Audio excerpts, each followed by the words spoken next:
네, 존경하는 김충환 의원님이 무국적 고려인 문제에 대해서 정부에 독촉을 하시고 관심을 가져주셔서 고맙게 생각을 합니다. 이 무국적 고려인 문제가 지난 6월 25일 날 중앙일보가 톱 기사로 보도를 하면서 3회에 걸쳐서 연재해서 그 실태와 대책을 보도한 기사를 정말 보셨습니까? 네, 봤습니다. 네. 거의 뭐 대충 다 정리가 되어 있기 때문에 제가 자세한 내용은 말씀을 안 드리고, 어쨌든 이 무국적 불법 체류 상태의 고려인 문제는 일제 강점 이래 100년에 걸친 우리의 역사적 산물인 것은 정관님도 알고 계시죠? 네, 알고 있습니다. 네. 우리가 이런 역사적 인식을 가지고 이 문제는 우리가 대처해야 되고, 지금 국가 위상으로 볼 때 50만 중에 5만이라고 추산되는 고려인의 불법 체류자가 있다는 것은 참 국가적으로 수치스러운 일이다, 이렇게 생각을 합니다. 이 문제에 대해서 제가 계속 독려를 하고 있습니다만은 실태조사가 지금 신속히 이루어지도록 좀 조치를 해주셨는지 좀. 네, 그래서 제공간에 지시를 했고요. 네. 또 우선 예산을 투입해서 실태조사부터 조속한 시일 내에 끝내도록 그렇게 지시를 했습니다. 네, 고맙습니다. 제가 러시아나 우크라이나 정부 관계자를 만나면서도 이 문제는 양국의 질서 회복, 또 양국의 사회 치안 유지에 더 도움이 된다, 이런 것을 강하게 제가 인식을 시켰습니다. 그것은 무슨 얘기냐 하면은, 그런 불법 체류 상태에 있는 고려인으로 인해서 자국 내에서 이루어질 수 있는 여러 가지 사회적인 문제점이 많이 생길 수 있지 않습니까? 그런 문제를 해결하기 위해서 우리 정부나 국회가, 대한민국 정부나 국회가 그 무지하고 경제적 약자 상태인 상태에서 벌어진 이런 우리 후손들에 대해서 이 거주국 정부의 법 질서에 순응하도록 하는 그 과정을 잘 안내를 해주고, 또 그렇게 해서 정상적인 생활을 하도록 하는데 우리가 도와주려고 하는 것이다. 그래서 상당히 우호적으로 오히려 고맙다는 얘기를 듣고 있었다는 것을 참고로 말씀을 드립니다. 문제는 이 사람들이 무지하고 경제적인 약자이기 때문에 그 국내 거주 지역의 국내법에 따르는 이 경제적 비용이나 절차를 제대로 따라가지 못하는데 큰 문제점이 있다는 것을 알고 대처해 주시길 바랍니다. 네. 이번에 제가 이런 것을 통해서 우리도 이제 700만의 재동포와 재국민을 갖고 있는 이 상태에서 영사애교가 얼마나 중요한 것인가, 이것을 좀 강조드리고 싶습니다.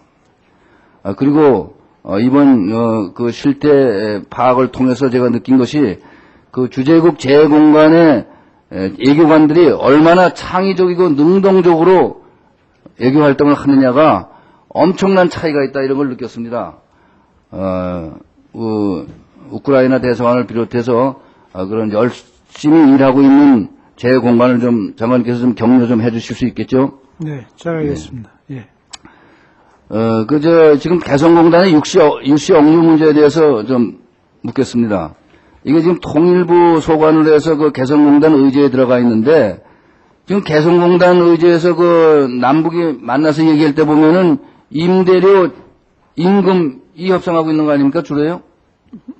네, 그렇지만 우리 정부는, 통일부는 지속적으로 이 문제를 먼저 선결 조건으로 얘기를 합니다. 네, 그렇게 하고 계시죠. 근데 거기에 지금 외교부는 참석이 돼 있나요? 예, 직접 회담에 참석은 안 안 하지만 돼 있죠. 협의를 하고 있습니다. 예. 또 북한에서도 이 문제 해결할 만한 관계부처 직원이 나와 있지 않은 것으로 알고 있습니다. 네. 그러면은 외교부 입장에서는 이 문제에 대해서 어떠한 외교력을 지금 활동을 하고 계신지 좀 얘기를 해주실 수 있어요?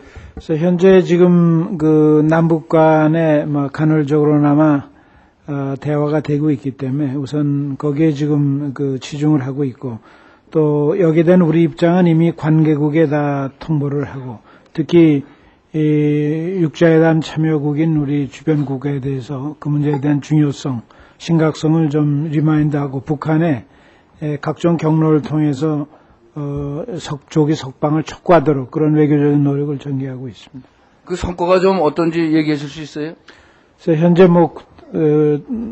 뚜렷하게 어떤 성과라고 말씀드릴 그런 효과는 없습니다. 여기에 좀 외교부의 저는 외교적 노력이 좀 더 적극적으로 필요하지 않은 생각이 듭니다. 지금 그렇게 외교부의 장관께서 말씀하시고 계신 건 참 좋은 일인데, 그에 대한 반응이 어떤지, 있는데도 홍보가 잘 안 되고 있는 폰 놓고 있는 거냐. 개성공단 회담 그것만 쳐다보고 있는 거 아니냐. 이런 인식을 갖고 있습니다.